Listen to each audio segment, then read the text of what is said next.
Mirala qui demandait quelle est la différence entre kara et node quand on veut dire parce que, quand on veut expliquer la cause de quelque chose. Alors effectivement, le premier qu'on apprend en général, c'est kara, donc pour dire parce que nanana. Par exemple, parce que j'aime la culture japonaise, eh bien j'apprends la langue japonaise. Donc, Nihon no bunka ga suki desu kara, Nihongo o benkyou shimasu. Ça, c'est ok, il n'y a pas de problème, c'est totalement normal comme phrase, et c'est vraiment ce qu'on vous demande de savoir au niveau débutant GLPT5, faire des phrases avec kara pour dire parce que. Donc là où il faut juste faire bien attention, c'est que kara, c'est une particule, et comme c'est une particule, on va la placer après ce à quoi elle fait référence. Ça, c'est une faute que je vois très très très souvent, c'est que mes élèves, ils pensent comme en français, et du coup, ils construisent leurs phrases comme en français. Et ici, avec le japonais, c'est l'inverse. C'est vraiment, j'aime la culture japonaise parce que j'apprends le japonais. Donc, le parce que, en japonais, il arrive bien. Donc, Nihon no bunka ga suki desu kara, virgule, Nihongo o benkyou shimasu. En français, on mettrait le parce que au tout début. En japonais, il arrive juste après la raison. Donc ça, faut bien faire attention à ça, pas se tromper. Une fois qu'on a la construction de la phrase, il n'y a pas de souci. Maintenant, quand on avance un petit peu en niveau, en général c'est classé GLPT 4, on arrive sur la forme en node. Et là, on voit que node peut être traduit aussi par parce que. Et du coup, on se dit, ben c'est la même chose que kara ou pas? Oui et non. Il y a quand même une différence entre les deux. Pour moi, node, ça pourrait plus correspondre en français à comme. Comme nanana, comme c'est comme ça, comme j'ai pas le temps, comme nanana. Pourquoi? Parce qu'en fait, node en japonais est plus détaché des sentiments, alors que kara est vraiment très personnel, on va impliquer ses sentiments dedans. Node est plus dans la description factuelle d'une situation. Donc je trouve qu'en français, ça ressemble un petit peu plus à comme versus parce que. Node va être beaucoup plus approprié pour, par exemple, faire une requête auprès de quelqu'un, dans le sens où on n'a pas forcément envie de trop se mettre en avant. En japonais, au Japon, la place de l'humilité, on va dire, la valeur de l'humilité, donc de jamais trop se mettre en avant, c'est vraiment quelque chose d'important aux yeux des Japonais. Et surtout le fait de ne pas trop déranger, de ne pas être trop intrusif dans la vie d'autrui. Donc quand on veut faire une requête, quand on veut demander un service à quelqu'un, on peut utiliser node pour ne pas sonner trop je viens étaler moi, mes sentiments, mes demandes, etc. Et on est un petit peu plus détaché.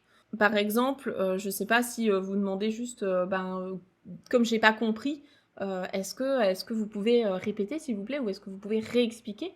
Donc on peut demander ça à un professeur. Wakaranai no de mou ichido itte kudasai, par exemple, ou bien setsumei shite kudasai, expliquez-moi à nouveau. Je reste sur de la grammaire basique, on va pas faire du te itadakemasen ka, etc. Là c'est encore du niveau plus au-dessus. Mais en tout cas, node est approprié donc pour faire une requête, alors que si tu utilises kara, ça peut sonner vraiment genre moi j'ai un problème, moi j'ai besoin de ça, moi, ça peut sonner un petit peu plus égoïste.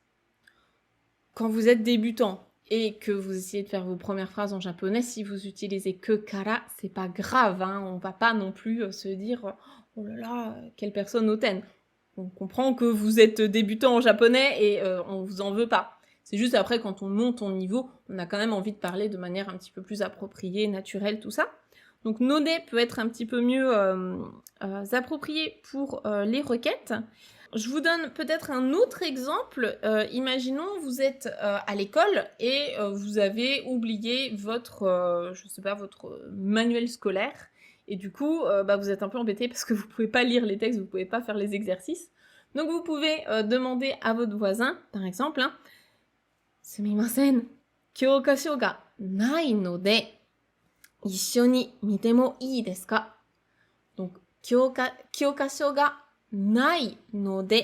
Donc, comme je n'ai pas mon manuel scolaire, eh bien, c'est la situation qui fait que kyokasho ga nai node, est-ce qu'on peut regarder ensemble le texte? Si vous mettiez kara, kyokasho ga arimasen ou nai kara arimasen kara, du coup, vous vous impliquez un petit peu plus dedans.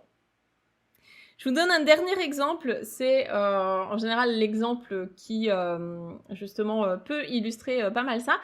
Quand j'expliquais cette notion de grammaire à l'une de mes élèves que j'avais en cours particulier, donc avant de lancer les formations en ligne Objectif Japon et Objectif JLPT4, eh bien j'avais une élève justement qui était arrivée donc au niveau N4, on avait vu la forme en node, et on comparait des phrases, et en fait elle m'expliquait, donc elle avait fait la phrase avec kara, elle m'avait dit Otto, donc son mari, Otto wa nihongo ga wakarimasen kara, watashi wa nihongo o benkyou shimasu.